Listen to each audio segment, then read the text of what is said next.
It's bright and early at right now 5:44. I wanted to get my sourdough bread started early because my kids wake up early. So we're gonna work quickly on getting the bread started. I'm gonna talk you through the whole process on an easy way to bake a perfect loaf of sourdough bread. Let's get started. First, you'll want to make sure you feed your sourdough starter the night before you're ready to use it. This ensures it is at its highest peak, it's bubbly and active, and ready to make a robust loaf of bread. Now, I typically feed my sourdough starter about 3 helping spoonfuls of flour to some water. I wouldn't recommend that in the beginning, not measuring it out. Definitely use a kitchen scale, about 50 grams of flour to about 40 grams of water. As you can see here, my starter is bubbly at its highest peak. That means it is ready to bake with. The type of flour you use is a key ingredient in the overall success of your sourdough loaf. The first year of sourdough bread baking, I was using all-purpose flour, and I had no clue, but that was the key reason why I was missing the mark every single loaf of bread I baked. Now I use bread flour or a mix of whole wheat flour and bread flour. You can also use rye flour. A high protein content flour is going to yield much better results. Now we need to mix the ingredients together.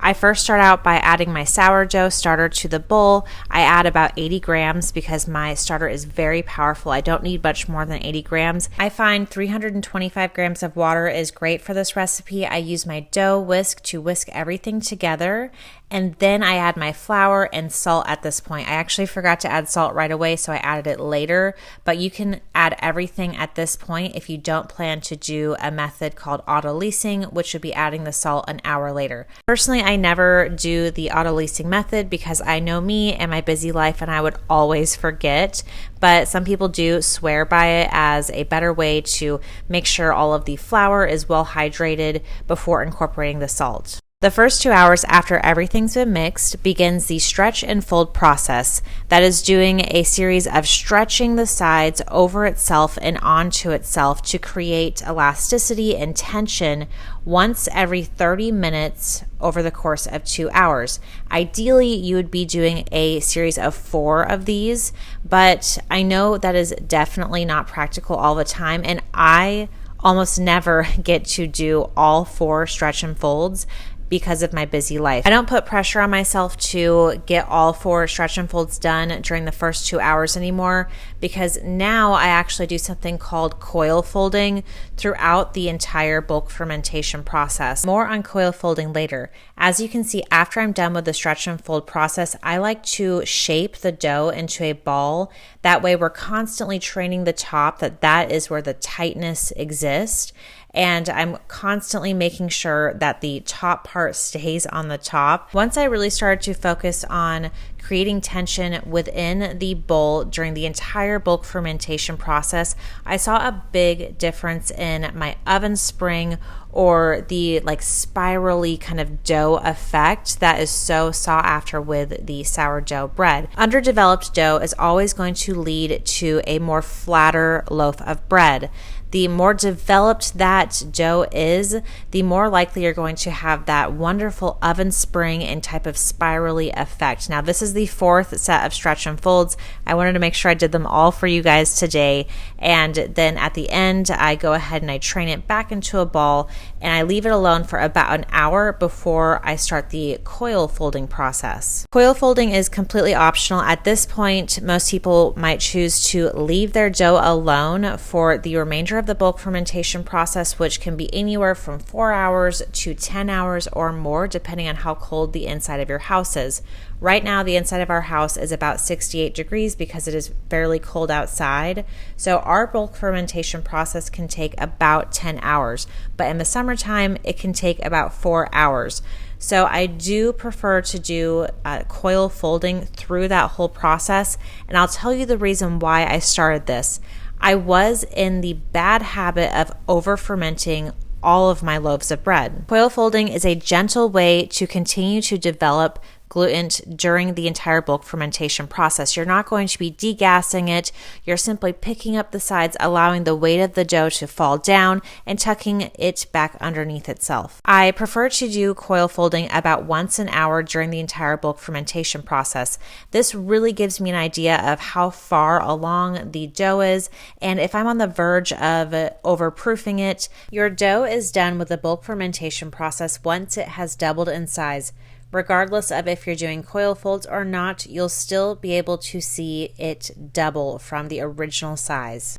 Now we're moving on to the pre-shaping process. So I'm just turning it out on the counter with just a teensy bit of flour, not too much at all, making sure the top end stays at top. Use a bench scraper to almost push against the table to build some tension, and it's going to make it so that the top of it is tighter. Then you're going to leave it there for 30 minutes. After 30 minutes, we're ready for the final shaping. So you're going to flip the top part over onto the counter so that the bottom is exposed, and we're going to pull it into a square formation to the best of our ability. Work with gentle hands here. You don't want to degas it at all. I'm shaping this into a petard, which is a French term for an oval shaped loaf. I'm pulling one side a third of the way over, and then the other long side, I'm pulling that over the side that was just folded. Next, I'm pulling the short ends on themselves. Now, I'm not going to lie, I actually forgot for a second that I was making an oval shape, not a boule, which is more of the circular shape. So you'll kind of see how at first it looks like I was going for a circle loaf, but then I remember that I actually was trying to make a oval shaped loaf. So I'm doing my best to kind of reshape it right now by using my thumbs to create that oval shaping. Now, there's so many ways to do shaping for sourdough bread. Just do your best and do what works the most comfortably for you. Now I've got my perfect little jelly pillow, so I'm just working my best to push the edges underneath and pinch off any open-ended areas. That way everything is nice and closed and it's one cohesive piece of dough. The dough of sourdough bread is so much more durable than you think, especially when you're using the proper flour with a high protein content. That's why I just really want to emphasize using a flour that is not all-purpose flour. If you make the change from all-purpose flour to bread flour after watching this video, please drop a comment in the comment section. I definitely want to hear what your results were. After my dough's been shaped, I add it to its little proofing basket. I typically allow the bread to continue to ferment on the counter for about 1 hour. I checked it at 30 minutes, it wasn't quite done, and then I came back again, and as you can see, the spring was much slower and it was ready for the refrigerator. Once your dough is proofed, you'll want to consider to continue that fermentation process in the refrigerator at a much slower pace, anywhere from 12 to 48 hours. This is going to really develop those flavors and be much better on the people with gluten intolerance. The next day, I preheat my oven to 500 degrees along with my Dutch oven for at least 30 minutes to an hour. Now you can do a lower temperature at about 450 degrees. I wouldn't go much lower than that for the first half of the bake. I turn my dough out onto some parchment paper and optionally dust with some flour. I love the part where I get to finally score my bread.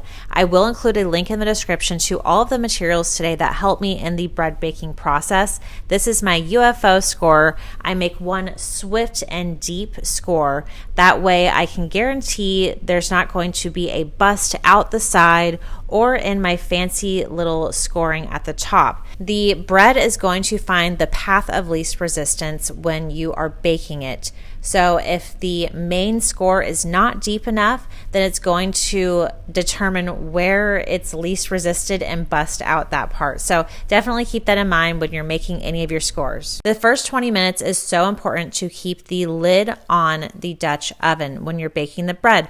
This is going to mimic a commercial steam injected oven. After the initial 20 minutes, it's also important to take the lid off, lower that temperature to about 430 degrees to 450 degrees. That way the top can get nice and golden, which should take about 20 minutes. I'm not gonna lie, I think this is my best loaf of bread to date, which is so motivating for me because I have worked on developing these skills for over a year. The feeling of failing at something, working towards it, and finally succeeding is definitely not lost on me. Sourdough bread did not come easy to me at all. So if this video helped you in any way, I would love to hear from you. It means so much that you guys continue to watch my videos and watched all the way to the end. If you have any additional tips and tricks, any flour that you would recommend, any shaping techniques, anything like that, I'd love to hear from you. To see more sourdough bread, homesteading, gardening content, chicken content, definitely consider subscribing. Thank you for watching. Bye.